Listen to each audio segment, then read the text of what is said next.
It was getting late, and Pilgrim said to the officials, "Take away the bowls and dishes, and bring us plenty of oil and candles. We must wait until late at night before we can prepare the drug." The officials indeed brought in a great deal of oil and candles before they retired. By midnight, human traffic had ceased and the whole place was quiet. 8 Rules said, "Elder brother, what kind of drug do you want to prepare? Let's do it now, for I'm getting drowsy." "Bring me an ounce of Da Huang," said Pilgrim, "and grind that into powder." Sha Monk spoke up. "Da Huang is bitter in flavor. Its disposition is cold and non-poisonous. Its nature is sinking and not rising, and its function concerns movement and not fortification. It can take away various kinds of pent-up feelings and unclog congestion. It can conquer chaos and bring about peace. Hence its name is general, for it is a laxative.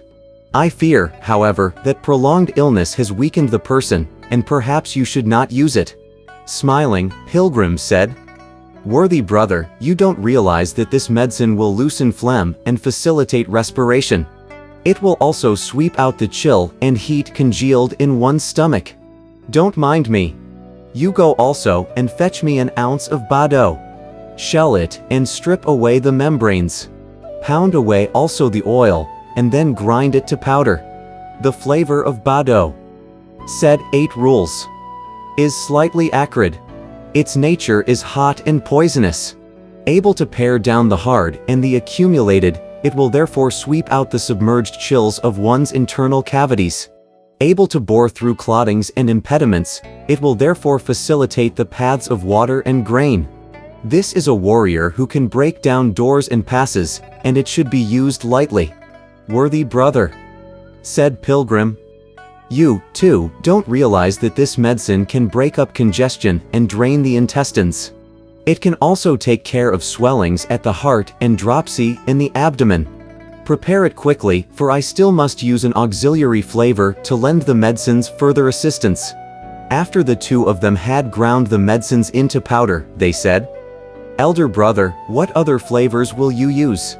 "None," replied Pilgrim. 8 Rules said, "There are 808 flavors, each of which you have 3 pounds, but you use only these 2 ounces. You are truly playing tricks on someone."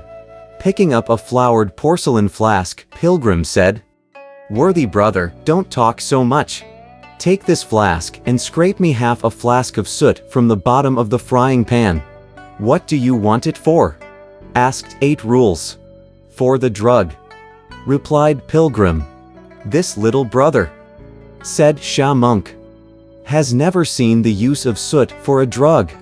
Pilgrim said, "The proper name for this kind of soot is 100 grass frost, and you have no idea that it can soothe 100 ailments."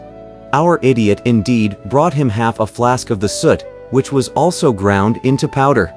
Then Pilgrim gave him the flask once more and said, "Go and fetch me half a flask of urine from our horse." "What for?" asked 8 Rules. "I want it to make some pills," replied Pilgrim. Laughing, Sha Monk said, "Elder brother, this is no joking matter. Horse urine is both pungent and stinky. How could you put that into the medicines? I have seen pills made from vinegar, aged rice soups, clarified honey, or pure water, but never from horse urine. That stuff is so foul and pungent, the moment a person with a weakened stomach smells it, he will vomit. If you feed him further with Bado and Da Huang, he'll be throwing up on top and purging down below. You think that's funny. But you don't realize," said Pilgrim, "that our horse is no mortal horse of this world. Remember, he was originally a dragon from the Western Ocean. If he is willing to urinate, it will cure any kind of disease a human may have when it is ingested. The only problem is that you can't get it in a hurry." On hearing this, 8 Rules ran out to the stable, where he found the horse lying prone on the ground and asleep. A few swift kicks by our idiot, however, roused him immediately, whereupon our idiot positioned the flask below his abdomen and waited for a long time. When he saw that the horse did not urinate at all, he ran back and said to Pilgrim, "Oh, elder brother, let's not try to heal the king. Go quickly to heal the horse first. That outcast has dried up. He hasn't even pissed a drop." "I'll go with you," said Pilgrim, smiling. Shamunk said, "I, too, will go and take a look." As the three of them approached the horse, he leapt up and assumed human speech, saying to them in a loud voice, "Elder brother, don't you know? I was originally a flying dragon of the Western Ocean. The Bodhisattva Guanyin rescued me after I had disobeyed heaven. She sawed off my horns, stripped off my scales, and changed me into a horse to carry master to acquire scriptures in the Western heaven. My merit thus accrued will atone for my sins. If I leave my urine while passing through water, the fishes who drink it will turn into dragons. If I leave my urine in the mountain, the grasses there will change into divine agaric, to be picked by immortal lads as their plants of longevity. How could I be willing to part with it so lightly in this world of dust?" "Brother," said Pilgrim, "do be careful with what you say. This is a kingdom in the West, not just any worldly region.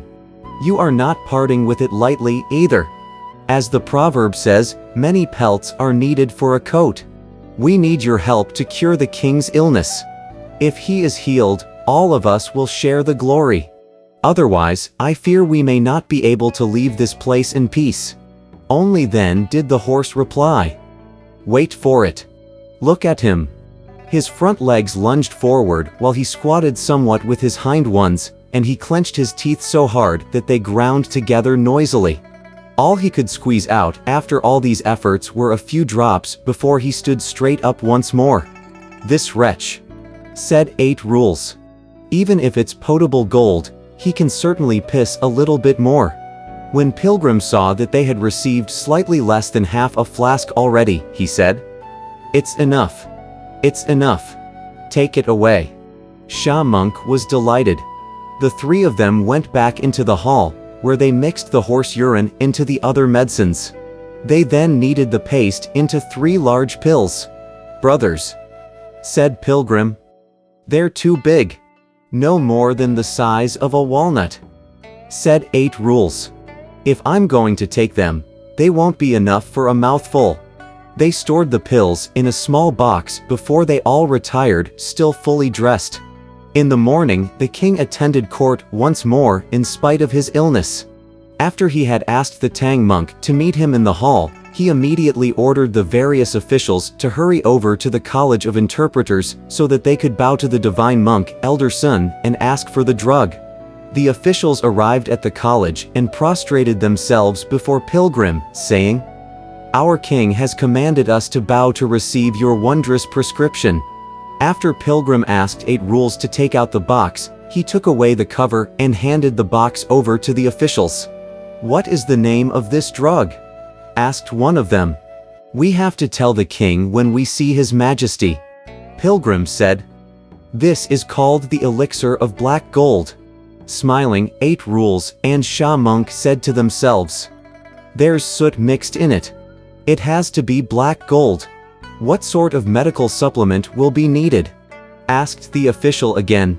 Pilgrim answered, "There are 2 kinds of supplements that can be used, but only one is easily obtainable. I need 6 items to be boiled in water, and the liquid will then be used for the king to take the pills." "Which 6 items?" asked the official.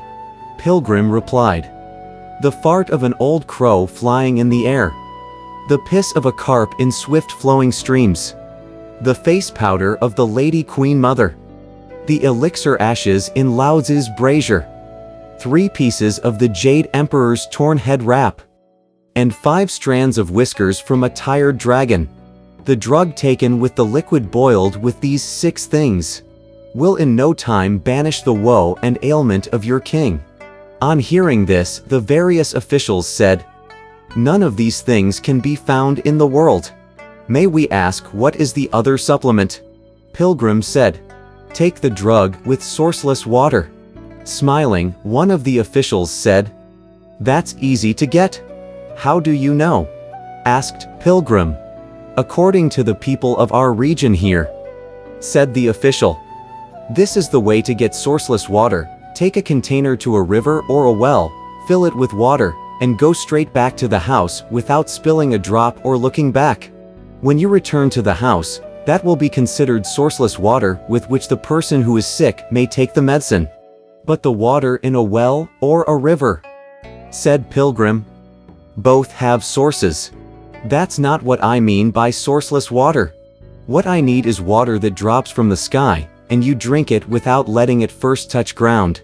That's what I mean by sourceless water. Well, even that is easy to get, said the official. All we have to do is to wait until it rains before we take the medicine. They thanked Pilgrim and returned to present the medicine to the king.